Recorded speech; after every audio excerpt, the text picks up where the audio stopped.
जी madam. हाँ रघु, कल की मीटिंग फिक्स है ना? वो बाहर गांव के टूरिस्ट के साथ ना मैडम, वो तो फिक्स है, कल सुबह 11 बजे। ये मीटिंग इस गांव के विकास के लिए बहुत जरूरी है। जी मैडम। ठीक है, ये फाइल अभी के अभी कलेक्टर ऑफिस भिजवा दो। जी मैडम। मैडम 10 बज चुके हैं और अभी तक आपने खाना भी नहीं खाया है। मैं कुछ मंगवाऊं आपके लिए? नहीं, मैं घर जाके ही खा लूंगी। अच्छा सर, वॉचमैन को बुलाओ। बिल्कुल। किशोर,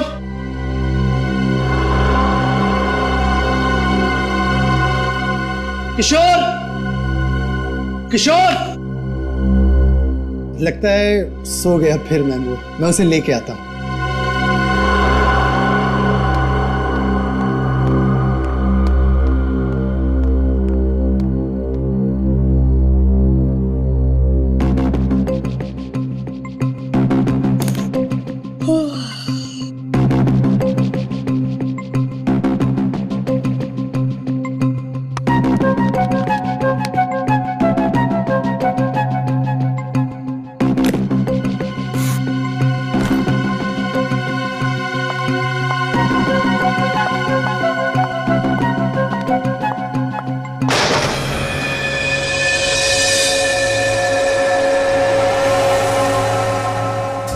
ये कैसी आवाज थी?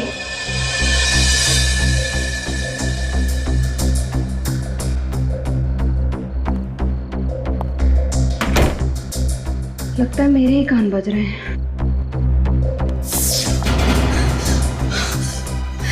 ये लाइट कैसे चली गई? किशोर! रघु! किशोर! रघु! किशोर!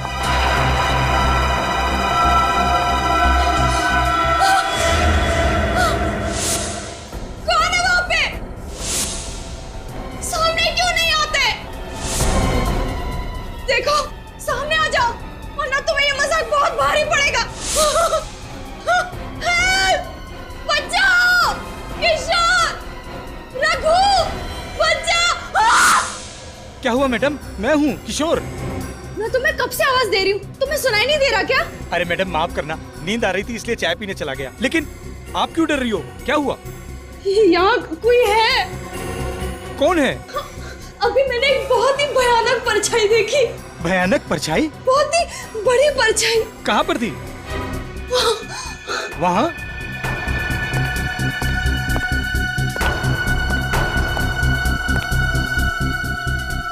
यहाँ तो कोई भी परछाई नहीं है। लगता है आपको वहम हुआ है। मैं तुम्हारी बॉस हूँ, मुझे मत सिखाओ वहम क्या और सच क्या है। जाओ जाके ठीक से चेक करो। देखता हूँ।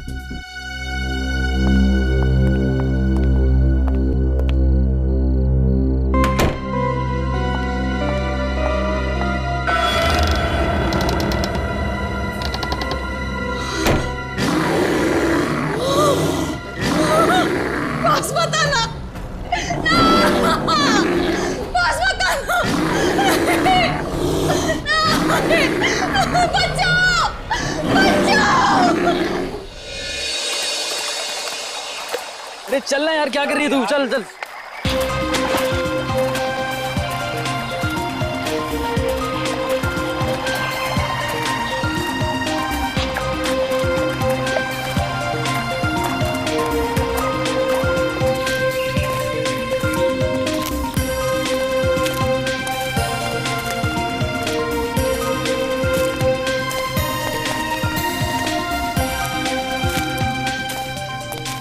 अरे यार, बचपन से मेरी इच्छा थी कि मैं ऐसी किसी जगह पे आके ट्रेकिंग करूं।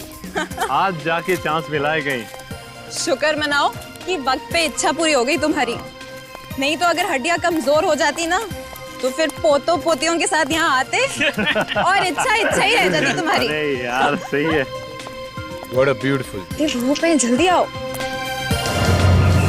जल्दी आओ। Oh my God! अरे ये क्या है? लाश। लाश? क्या करें अब क्या करें? एक काम करते हैं, छोड़ो इसको, यहाँ से निकलते हैं जल्दी। हाँ निकलते हैं यहाँ से। नहीं ऐसे नहीं जा सकते, सीआईडी को फोन करना पड़ेगा।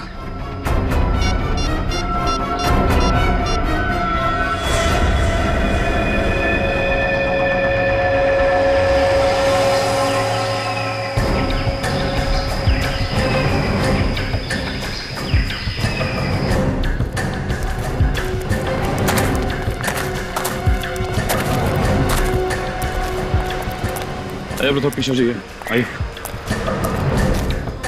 और थोड़ा पीछे जाइए। ये सीट तो पूरी तरह कुचल दिया गया है। पलटा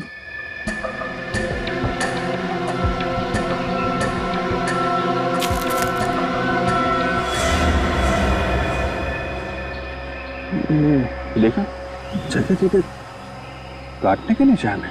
सर इस तरह तो कोई जंगली जानवर ही मार सकता है। हाँ सर, इस निशान को देख के भी यही लगता है कि इसे किसी जानवर ने मारा है, इंसान ने नहीं। ये निशान काफी बड़ा और अजीब सा है, साइज में तो हाथी के पैरों से भी बड़ा है। हाँ सर, जिस तरह से इस आदमी का सर पिचका हुआ है, देखकर तो ऐसे ही लगता है कि उस जानवर के पैर के नीचे आ गया होगा। अब इसकी मौत पैर के नीचे आने से हुई है या किसी और वजह से, ये तो ये निशान बताएंगे। निकल सर।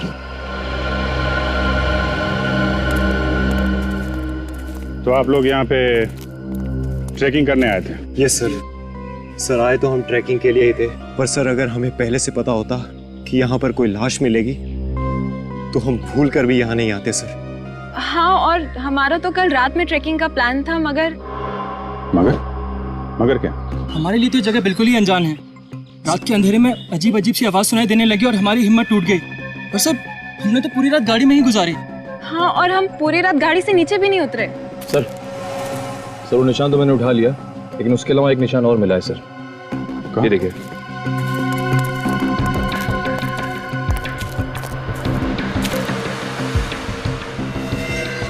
ये खूनी जानवर हमारे लिए रास्ता बनाता हुआ भी गया है। चलो देखते हैं। सर आपको क्या लगता है, ये निशान किसी जंगली जानवर के हो सकते हैं? अब जानवर है या जानवर की एक्टिंग करने वाला कोई इंसान, ये तो पता चल ही जाएगा। ये क्या?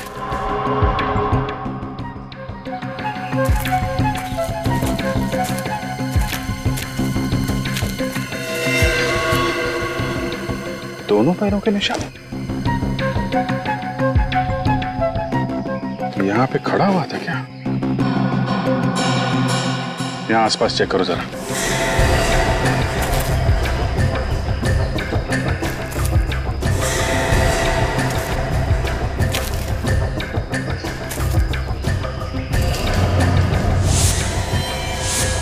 Oh my God.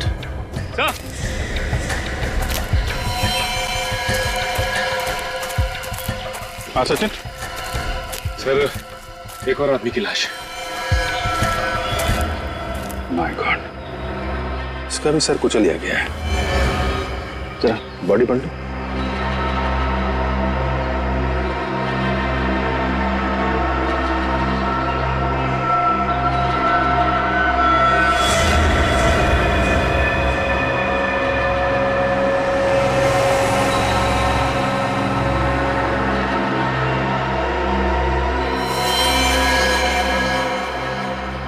मारने का तरीका वही है, वही पिचका हुआ सर और वही काटने का निशान।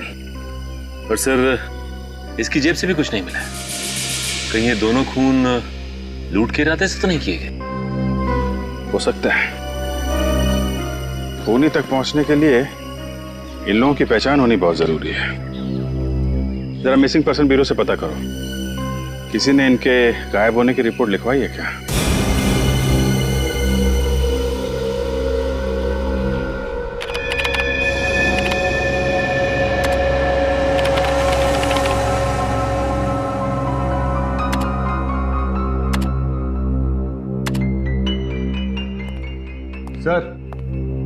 सर पूरे 350 जानवरों के पैरों के निशान चेक कर चुका हूं, लेकिन जो निशान हमें लाश के पास मिले हैं वो किसी भी जानवर के नहीं। ये क्या चक्कर है? जानवर के भी निशान नहीं है, आदमी के भी नहीं है। मैं कुछ बोलूं? नहीं, बिल्कुल नहीं। मुंह मत खोलना तुम फ्रेडी। अरे एक बार सुन तो लीजिए सर। एक ही बात, मगर अगर तुम्हारे मुंह से आत्मा शब्द निकला ना तो मुझसे बुरा कोई नहीं होगा, याद रखना। वाइफ की कसम आत्मा का नाम नहीं लूंगा, क्योंकि आत्मा के पैरों के निशान तो होते ही नहीं है। बताओ जल्दी। ये पैरों के निशान के साइज देखकर तो ऐसा ही लग रहा है कि ये पैर किसी राक्षस या दानव के होंगे। आत्मा का नाम नहीं ले रहा हूं सर। आत्मा और दानव में उतना ही फर्क होता है जितना गन और राइफल में होता है। हो गया, बस बंद करो अपनी कहानियों की दुकान, समझे? सर उन दोनों मरने वालों के बारे में पता चल गया है। कौन है वो दो? सर पहली लाश अरुण की है जो विद्यानगर में रहता था। दूसरी लाश महेश की है जो वैशाली नगर में रहता था। विद्यानगर और वैशाली नगर, ये दोनों तो शहरी लोग थे सर। तो फिर रेवागढ़ जैसे गांव में क्या करने पहुंच गए होंगे? ये तो अरुण और महेश के घर वाले ही बता सकते हैं। मुझे अब तक यकीन नहीं हो रहा कि अरुण अब कभी वापस नहीं आएंगे। प्लीज संभालिए अपने आप को। हम वादा करते हैं कि आपके पति के खूनी को जल्द से जल्द पकड़ लेंगे। मम्मी, पापा वापस आ गए? नहीं बेटा, वो अभी नहीं आए। अब आप ही बताइए, क्या जवाब दूं मैं इस मासूम को जब ये हर पल अपने पापा को याद करेगी, पूछेगी कि वो कब आएंगे। हम आपकी तकलीफ समझ सकते हैं, लेकिन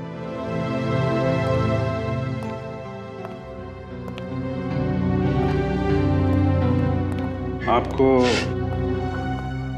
किसी पे शक है? कौन कर सकता है? अरुण का तो कोई दुश्मन भी नहीं था। अच्छा, आप ये बता सकती हैं कि अरुण रीवागढ़ किसी खास काम से गए थे क्या? जी, वो अक्सर वहां जाया करते थे, पर वहां जाने की वजह कभी नहीं बताई उन्होंने। अक्सर जाते थे? जी हाँ, महीने में एक चक्कर तो लग ही जाया करता था उनका। तो आपने कभी पूछा नहीं कि क्यों जा रहे हैं रेवागढ़ में? जी, पूछने की कोशिश की, पर जब भी पूछा तो उनके चेहरे पे एक परेशानी सी नजर आती थी। बोलते थे कि वक्त आने पे वो सब कुछ बता देंगे। आखिर ऐसी क्या बात हो सकती है जो अरुण आपसे ये सब छुपा रहे थे? पता नहीं सर, पर वो जब भी जाते थे तो अपने कुछ जरूरी कागजात और फाइल्स वगैरह लेकर जाते थे। फाइल्स वगैरह लेकर जाते थे? कुछ ऑफिस का काम था क्या रेवागढ़ में? नहीं सर, अरुण की तो कपड़ों की दुकान है। रेवागढ़ में उनका क्या काम? अच्छा, इस बार जब वो रेवागढ़ गए थे तो ये फाइल्स और कागज साथ में लेके गए? जी हाँ सर, लेकिन अरुण की लाश के पास से तो हमें ना ही कोई फाइल्स मिली ना ही कोई कागजात। कहीं वो खूनी तो नहीं ले गया वो सारी फाइल्स और कागज? सर, महेश के घर वालों को भी नहीं पता कि वो रीवागढ़ क्यों गया। कोई तो खास वजह थी विनी जो ये दोनों वहां पहुंच गए। कोई तो है वहां पर जिसने इन दोनों की मौत की कहानी लिख कर रखी थी। बड़ी जल्दी आ गए आप लोग। सालुंखे, तूने 11 बजे बुलाया, हम लोग 11 बजे पहुंच गए। लगता है सालुंखे साहब का होमवर्क अभी तक कंप्लीट नहीं हुआ है, उन्हें थोड़ा टाइम चाहिए। सालुखे हमेशा वक्त से 1 मिनट आगे चलता है फ्रेडी। वो तो बॉस, मुझे लगा कि केस इतना पेचीदा है कि शायद आप लोगों को इस बार थोड़ा ज्यादा वक्त लगे। देख सालुंखे, फिलहाल तो हमें सिर्फ इतना ही पता है कि इन दोनों के सिर बहुत ही बुरी तरह से कुचले गए हैं। अब इसके आगे क्या है ये तू बताएगा। बॉस, मौत तो इनकी सर फटने की वजह से ही हुई है, दोनों की। किसी ने इतना जबरदस्त वार किया इनके सर पर कि सर का तो। हाँ सालुंखे, पता है। इसका एक ही मतलब है कि ये काम किसी जानवर का नहीं, इंसान का है, क्योंकि जानवर पत्थर उठाकर पटकेगा नहीं, ये काम इंसान ही कर सकता है। हाँ बॉस, लेकिन अगर ये किसी इंसान ने किया है तो फिर इनके हाथों पर ये काटने के और ये खरोंचों के निशान कैसे?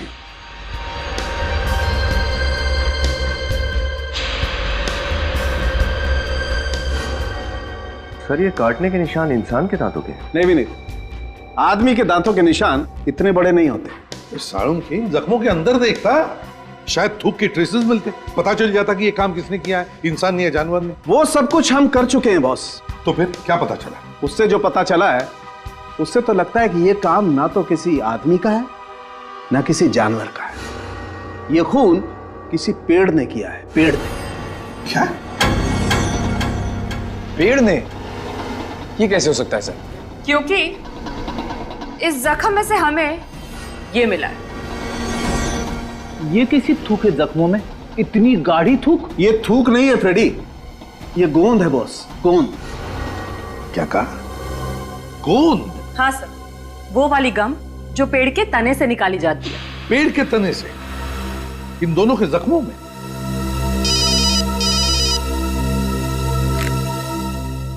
एसीपी प्रद्युमन, क्या कहा? ठीक है, एक और लाश रीवागढ़ में। आखिर ये खूनी है कौन, जो इंसान भी है, जानवर भी है और पेड़ भी?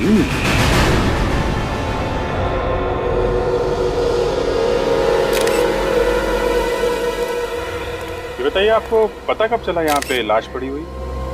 सर, यहाँ से मैं अपने घर की तरफ जा रहा था, तभी अचानक मेरी नजर इस लाश पर पड़ी, और जब मैंने लाश को पलट कर देखा तो मेरे तो होश ही उड़ गए। बहुत उम्मीद थी सोनाली जी से साहब कि वो हमारे गांव को शहर से भी आगे लेकर के जाएंगे, मगर हमारे सपनों पर पानी फिर गया साहब। कितना टाइम हुआ था सोनाली जी को यहाँ की तहसीलदार बने हुए? सर, यही करीब कोई 2 महीने हुए हैं, लेकिन इन 2 महीनों में उन्होंने गांव के विकास के लिए इतना कुछ कर दिया जितना कि हमारे गांव के लिए आज तक बड़े बड़े लोग भी नहीं कर पाए।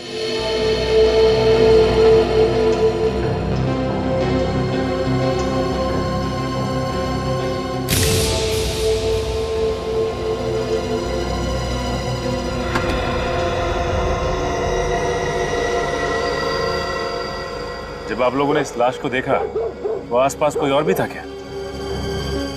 नहीं। सोच के बताओ, किसी को दूर देखा हो भागते हुए? नहीं सर, सच कह रहा हूँ, किसी को नहीं देखा सर। ठीक है, खून करने का तरीका तो बिल्कुल वही है जैसे अरुण को मारा था और महेश को मारा था। और एक बात समझ में नहीं आ रही कि 3 अलग अलग लोग एक दूसरे को जानते भी नहीं थे। एक कपड़ों का व्यापारी, दूसरा चार्टर्ड अकाउंटेंट और ये गांव की तहसीलदार। हाँ सर, ये बात तो है। अगर ये खूनी कोई सीरियल किलर होता तो मरने वालों में कोई ना कोई समानता, कोई ना कोई कनेक्शन जरूर होता। कनेक्शन तो बस एक ही नजर आ रहा है, तीनों की मौत यहीं इस गांव में हुई है, रेवागढ़ गांव में। कहाँ मेरी बच्ची सोनाली? क्या हुआ मेरी बच्ची को? क्या हुआ मेरी फूल सी बच्ची को? अपने आप को संभालिए। सोनाली देख, बेटी तेरी माँ आई है। देखिए, आप उन्हें हाथ नहीं लगा सकते। कैसे कह रही हो? मेरी बच्ची है, तुम कह रही हो मैं उसे हाथ नहीं लगा सकती? छोड़ी सी। आंटी जी, आंटी जी। अरे अर्चना बहन, आंखें खोलो, क्या हुआ आपको? अर्चना बहन, अर्चना बहन। लगता है सदमे की वजह से बेहोश हो गई। पूर्वी, इनको हॉस्पिटल लेके जाओ जल्दी।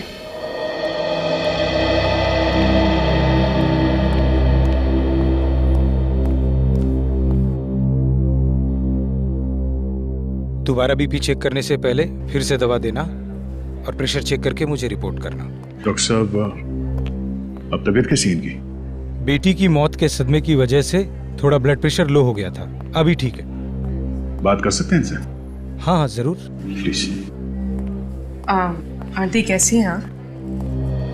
जिस बदनसीब औरत से उसकी जवान बेटी रातों रात छिन जाए, वो कैसी हो सकती है?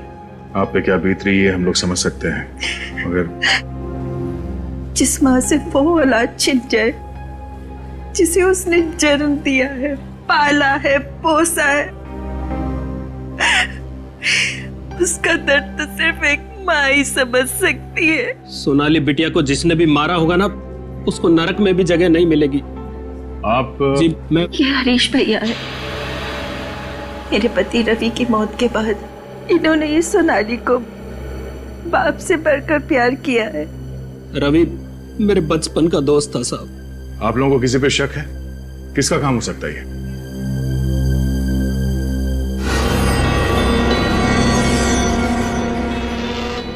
घबराओ मत बहन, खुल के बोलो। जब सीआईडी खुद यहाँ है तो डरने की क्या जरूरत है? घबराइए मत, बताइए हमें किसने खून किया सोनाली का?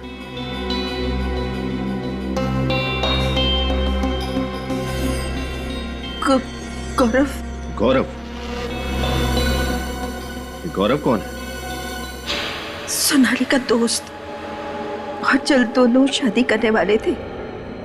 ये गौरव और सोनाली एक दूसरे से प्यार करते थे?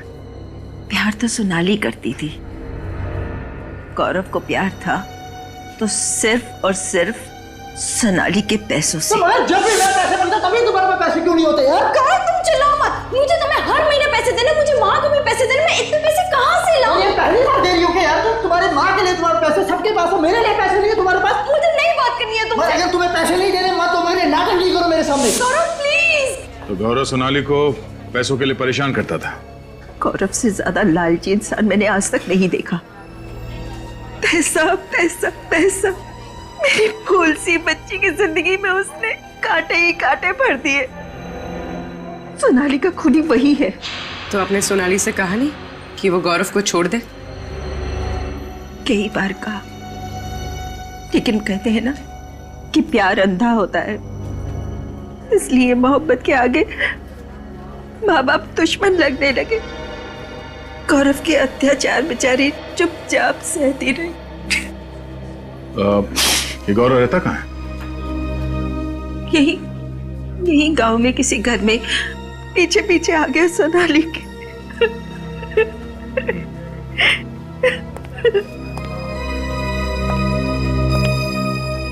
इस गौरव को ढूंढना पड़ेगा। चलो।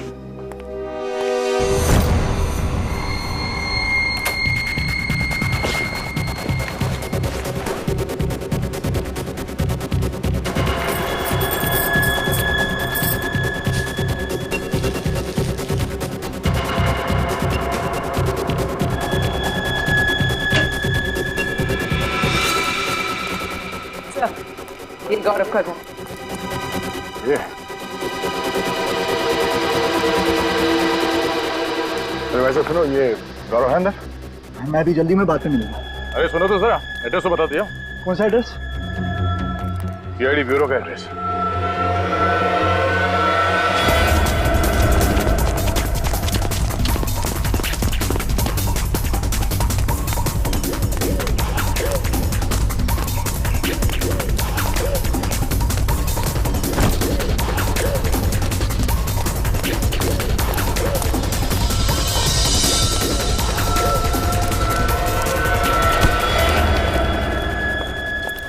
क्यों मारा सोनाली को? देखिए सर, मैंने किसी को नहीं मारा। तुम मुझसे पैसों के लिए परेशान नहीं करते थे? हाँ, पैसे मांगता था, मगर उसके मरने से सबसे बड़ा नुकसान तो मुझे ही हुआ ना। पैसे मिलना बंद हो गए तो फिर मैं क्यों मारूंगा उसको सर? तूने नहीं मारा तो फिर किसने मारा? मुझे नहीं मालूम सर किसने मारा, लेकिन हाँ, वो किसी केस को लेके परेशान रहती थी। कैसा केस? कौन सा केस? शायद कोई जमीन का था। इसके आगे मुझे कुछ नहीं मालूम सर। ठीक है, जब तक इस केस की तहकीकात पूरी नहीं हो जाती, गांव छोड़कर तुम कहीं नहीं जाओगे। विनीत, चल चल। लगता है ये जमीन का केस ही सोनाली की जान का दुश्मन बन गया था। हमें अच्छी तरीके से पता है आप लोग कुछ ना कुछ तो छुपा रहे हैं। सबकी भलाई इसी में है कि चुपचाप सच सच बता दो, वरना उसका चौथा शिकार आप में से भी कोई हो सकता है। सच बताने में तकलीफ नहीं सर, बात सिर्फ इतनी है कि आपको मेरी बातों पर यकीन नहीं होगा सर। क्यों नहीं होगा? है? क्यों नहीं होगा? बताओ, बात क्या है? सर, ये खून इंसान ने नहीं किया है, दानव ने किया है। दानव ने। क्या? दानव? ये कैसी बात कर रहे हैं आप? देखा सर, मैंने कहा था ना आपको मेरी बातों पर विश्वास नहीं होगा। जैसा मानव होता है वैसा ही दानव होता है, और सच तो ये है कि वही दानव एक एक करके अपने खून की प्यास बुझा रहा है सर। तुम लोगों ने देखा है उसे? हाँ साहब, देखा है। बहुत ही विशाल है वो। उसका रंग अमावस की रात की तरह एकदम काला है। हाथी जैसे बड़े बड़े पैर है उसके, और जब वो चलता है लगता है जैसे धरती पर भूकंप आ जाएगा। कब देखा है? वो सिर्फ रातों में ही नजर आता है। अच्छा, मतलब रेवागढ़ में एक रात गुजारनी पड़ेगी। सोनाली मैम बहुत ही अच्छे स्वभाव की महिला थी। वो हमेशा ईमानदारी और मेहनत की सीख दिया करती थी। आप उनके सेक्रेटरी थे, तो फिर तो आपसे काफी कुछ बातें शेयर करती होंगी वो? नहीं सर, उनका अभी कुछ ही दिन पहले यहाँ तबादला हुआ था, तो हमेशा काम की ही बातें होती थी। अच्छा, पिछले कुछ दिनों में उनका बर्ताव कैसा था? किसी बात को लेकर परेशान थी? हाँ सर, किसी बात को लेकर चिंतित तो थी मैडम। खाना वगैरह भी टाइम पे नहीं खाते। क्या परेशानी थी, कुछ पता है? शायद वो किसी केस को लेकर के मैडम। केस की वजह से? क्या ये केस किसी जमीन से संबंधित थे? सर मुझे ये बात तो ठीक से पता नहीं, लेकिन हमेशा मैंने उनके मुंह से केस सुना है और वो खुद से ही बातें करती थी। खुद से बातें करती थी? क्या बोलती थी वो? वो बोलती थी सर कि किसी भी हालत में ये केस जितना जल्दी हो सके निपटाना बहुत जरूरी है। सोनाली का कैबिन कहाँ है? इधर है सर, लेकिन आप इधर से है सर।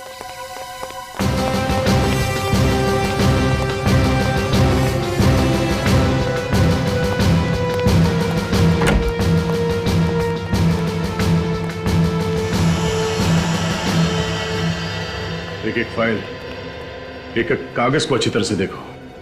वो कौन सा केस है जो सोनाली को परेशान कर रहा था, उसका जवाब इस ऑफिस में कहीं दबा हुआ है। देखो।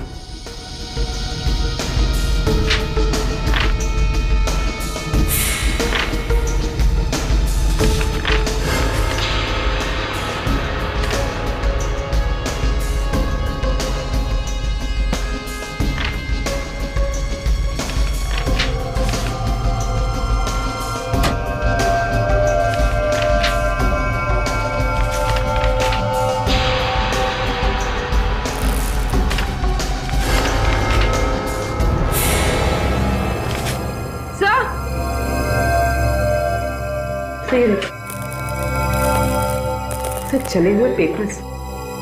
मगर सर कोई कागज जलाकर यहाँ क्यों फेंकेगा? वो शायद इसलिए बनी क्योंकि सोनाली की मौत का राज इन कागजों में दफन था। सर ये देखिए, आधी जली हुई फाइल।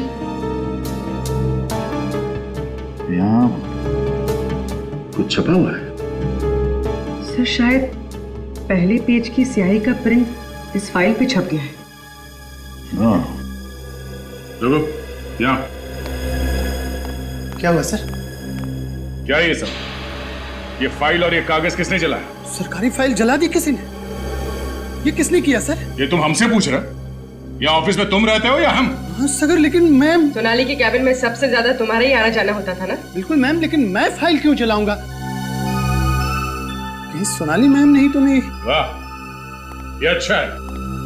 जो मर गया उसी के सर पे इल्जाम डाल दो। क्यों? सर वाकई मुझे पता नहीं कि ये किसका काम है सर। ये फाइल देखो। क्या तुम बता सकते हो फाइल किस चीज की है?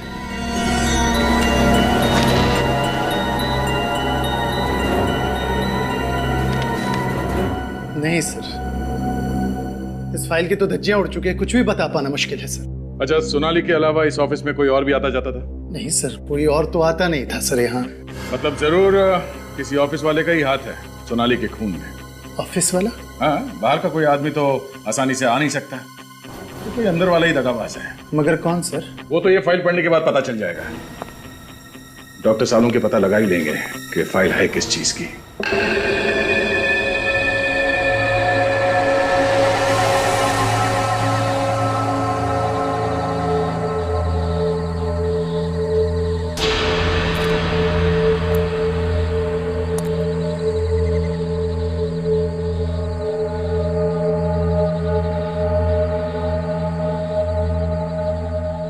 निखिल, कुछ दिखाई दिया क्या? नहीं सर, अब तक तो नहीं दिखा। शायद आने वाला होगा। ठीक है निखिल। श्रेया, तुम दोनों बिल्कुल अलर्ट रहना, कभी भी आ सकता है वो।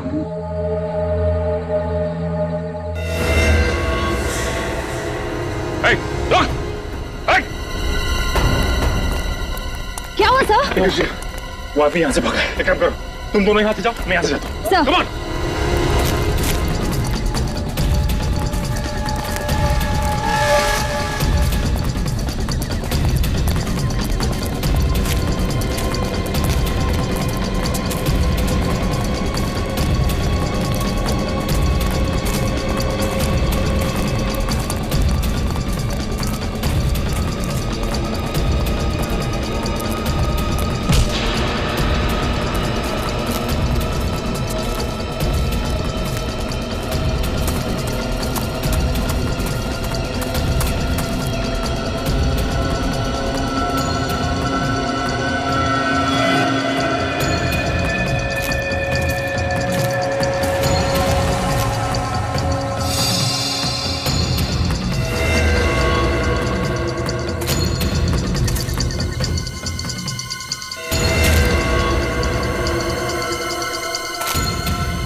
अच्छा सर क्या हुआ? सर वो तो हाथ नहीं लगा, लेकिन ये तोहफा हमारे लिए छोड़ गया। तो ये है उस खूनी के कॉस्ट्यूम का फटा हुआ टुकड़ा। सर इस पर तो खून भी लगा हुआ है। हाँ सर, भागते वक्त पेड़ से टकरा गया था, उसके दाहिने कंधे पे चोट भी लगी है और एक कपड़ा उसी वक्त फटा है सर। तो अब ये फटा हुआ कॉस्ट्यूम का टुकड़ा उसे फांसी के फंदे तक ले जाएगा।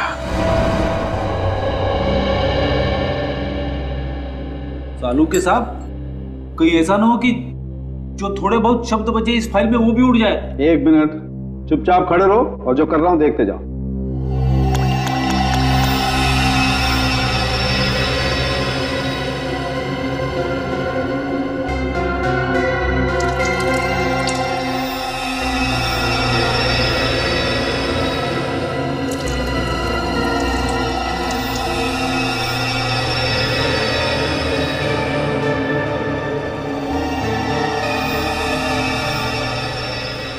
वाह भाई, देखा फ्रेडी, इसे कहते हैं रेत में से सुई ढूंढना। वाह भाई वाह। अभिजीत, इस पर ये जो भी छपा है उल्टा छपा है, देखो। वो शायद इसलिए हुआ होगा कि इस फाइल में जितने भी पेपर्स होंगे उसमें जो सबसे ऊपर पेपर था उसकी स्याही गीली होगी और ये फाइल बंद कर दी गई, तो फाइल के कवर पर उस पेपर का प्रिंट आ गया। किसी चीज की लिस्ट है सर।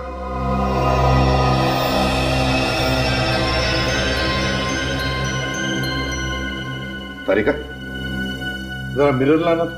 सर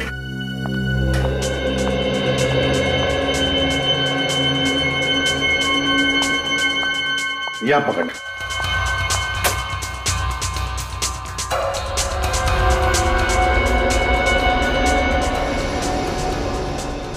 अभिजीत, ये तो लोगों के नाम की लिस्ट है। हाँ सर, अरुण, महेश, जगदीश, बाबू, सतीश, रवि, सर और भी नाम है लेकिन वो समझ में नहीं आ रहे। अरुण महेश, अभिजीत, अरुण महेश तो वही है ना जिनका बहुत ही बुरी तरह से सिर कुचलकर मारा है कोनी ने। सोनाली जिस केस से परेशान थी, लगता है ये दोनों का संबंध उस केस से है। तो हो सकता है सर बाकी लोगों के नाम जो लिस्ट में हैं उनकी जान को भी खतरा हो। हाँ, उनके सेल फोन नंबर है ना हमारे पास, बुला लो इन सब। Yes sir. सर खूनी हमारे हाथ में आते रह गया सर। कोई बात नहीं, बहुत जल्दी वो हमारे मुट्ठी में होगा। सर फिलहाल उसके कॉस्ट्यूम का टुकड़ा मिला है सर, जो भागते वक्त झाड़ी में फंस गया था सर। इस पे खून भी लगा हुआ है। तो ये पहनकर डरा रहा था वो लोगों को, लेकिन हमें नहीं डरा पाएगा वो। भाग कर जाएगा कहां? सर हम जानते हैं ये खून कौन कर रहा है। आप जानते हैं कौन है वो? राजेश। राजेश है? कौन है राजेश? 1 नंबर का फ्रॉड ये है सर। सर गांव की एक जमीन है जो कि सरकारी प्लॉट है, उसने ये जमीन धोखे से पूरे 9 लोगों को बेच दी है। क्या एक सरकारी जमीन को 9 अलग अलग लोगों को बेच दिया? हाँ सर, और उनमें से हम 4 लोग आपके सामने खड़े हैं। तो क्या ये महेश और अरुण भी? वो भी बेचारे उस 420 के चक्कर में फंस गए। आधी कीमत पे जमीन बेची उसने और शर्त ये रखी किसी को भी भनक नहीं लगनी चाहिए। लेकिन आप लोग एक दूसरे से कभी ना कभी तो मिले होंगे ना? वही तो उसका खेल था सर। उसने कहा था जमीन का पोजीशन 2 साल बाद मिलेगा, और इन 2 सालों में उसने 9 पार्टियों को जमीन बेच दी, और इस बात को हमें खबर तक नहीं लगी कि हमारे साथ कितना बड़ा धोखा हो रहा है।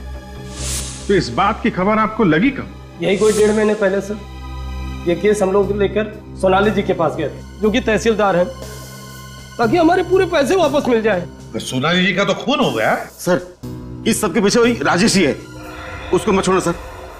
ये राजेश रहता कहाँ है आप लोगों को मालूम है? सर उसका एड्रेस वगैरह सब नकली था, मुझे लगता है उसका नाम भी नकली है।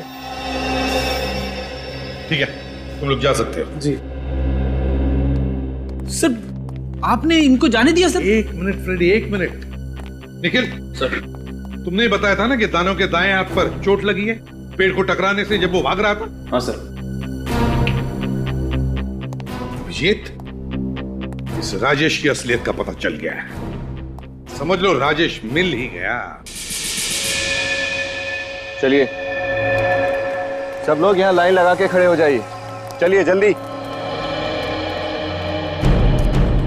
आइए, जल्दी आइए। सर सब लोग आगे भी नहीं? किसी भी घर का कोई पीछे नहीं रहा ना? नहीं सर, एक एक घर अच्छी तरह से चेक किया। 30 से 40 साल के सारे लोग यहाँ हैं। पर बात क्या है एसीपी साहब, ये मेला क्यों लगा रहे हैं आप लोग यहाँ? वो इसलिए जमींदार साहब क्योंकि वो खूनी इसी मेले के भीड़ में हमें मिलेगा। खूनी गांव में से ही कोई है? हाँ जमींदार साहब, ये खूनी इसी आप ही के गांव का कोई है, समझे? आप ही के गांव का। लेकिन वो कौन है इस बात का कैसे पता लगेगा आप लोगों को? खूनी कौन है इस बात का पता लगाने का इलाज भी हमारे पास है। दया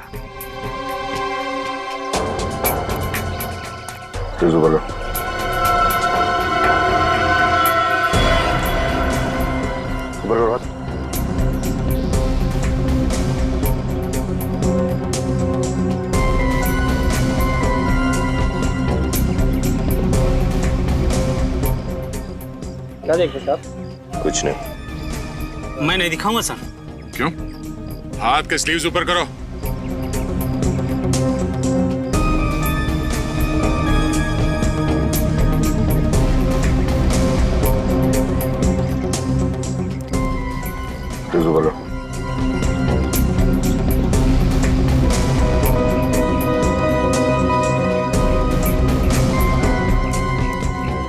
सर इनमें से तो कोई भी नहीं है।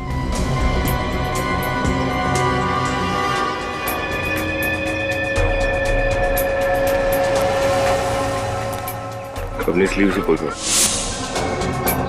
आप मुझे भी चेक करेंगे साहब? क्यों? तुम कोई स्पेशल हो?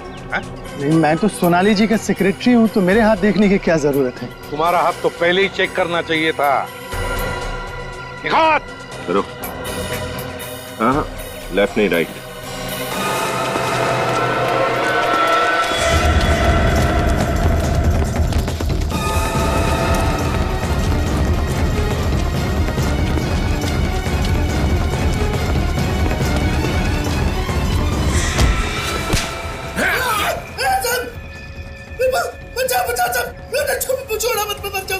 बुरे काम का बुरा नतीजा। मुझे बहुत डर लगता है साहब। अच्छा, अब पता चला जब इंसान से मौत सिर्फ 10 सेकंड दूर होती है तो कितना डर लगता है। हा?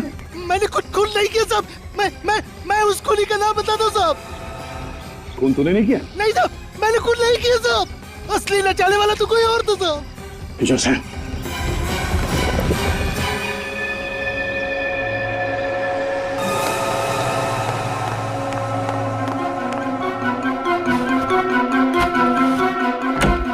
अरे अरे हरीश जी, बोरिया बिस्तरा बांधकर कहाँ भागने की तैयारी हो रही है?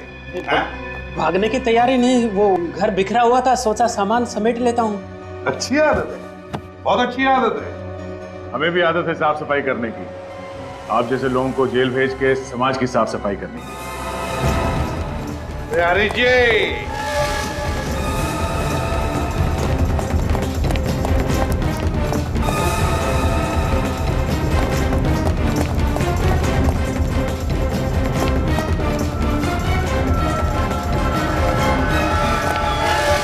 इतनी तेज भागेगा तो अस्पताल जाएगा। देखो मुझे जाने तो मैं गांव की आधी जमीन तुम्हारे नाम कर दूंगा, एक बार जाने तो मुझे बस। जमीन का लालच देता तुझे? शर्म नहीं आई तुझे? अगर तू खुद पकड़ा गया था तो मेरा नाम लेने की क्या जरूरत थी? मुझे डुबा के क्या खुद बच गया तू? तेरी वजह से मैं यहाँ पे खड़ा। न तू मुझे पैसों का लालच दिखाता और न मैं नकली दानव बनता और न मैं वो सारे खून करता। अच्छा, तुम हो वो दानव जो लोगों के दिल में डर पैदा कर रहे थे? हाँ साहब, पहले मैं उनके सर पर पत्थर मारकर उनकी जान ले लेता था, फिर मैं उसका सर जमीन में गाड़ कर उसके ऊपर दानव के पांव का निशान बनाता था।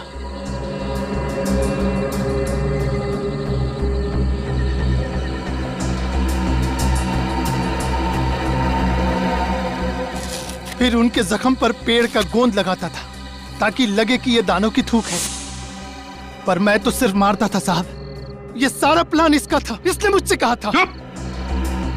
अगर ये तुम्हें कुएं में कूदने के लिए कहता तो क्या कूद जाते? जितने भी खून हुए ना, जितने भी, उसके तुम भी जिम्मेदार हो, और तुम भी राजेश। राजेश? हाँ, राजेश उर्फ हरीश। 9 लोगों को तुमने फंसाकर उन्हें एक ही जमीन बेची और फिर एक एक करके उन 9 लोगों को खत्म करना शुरू कर दिया इस दानव के जरिए। तो क्या करता मैं साहब, मेरा भांडा फूटने वाला था। हर दूसरे दिन कोई ना कोई पार्टी आ जाती थी जमीन पे। अब धीरे धीरे लोगों को पता चलने लगा कि मैं बेईमान हूँ और लोग मुझे ढूंढने लगे। तो इसीलिए तुमने दानों की अफवाह फैलाकर खून करवा दिया, हाँ? ताकि बाकी के लोग दानों के डर से वापस आए नहीं। हाँ साहब, सोनाली को भी मैंने ही मरवाया क्योंकि वो इस केस की तहकीकात कर रही थी। ये सब किस लिए किया तुमने? उन पैसों के लिए जो तुमने गलत तरीके से कमाए, गलत तरीके से। उन पैसों की कीमत तुम्हारी जिंदगी से ज्यादा थी या नहीं, इसका जवाब तो तुम्हें जरूर मिलेगा फांसी पर चढ़ने से पहले। For more updates, subscribe to our channel, click the show links and enjoy watching the videos.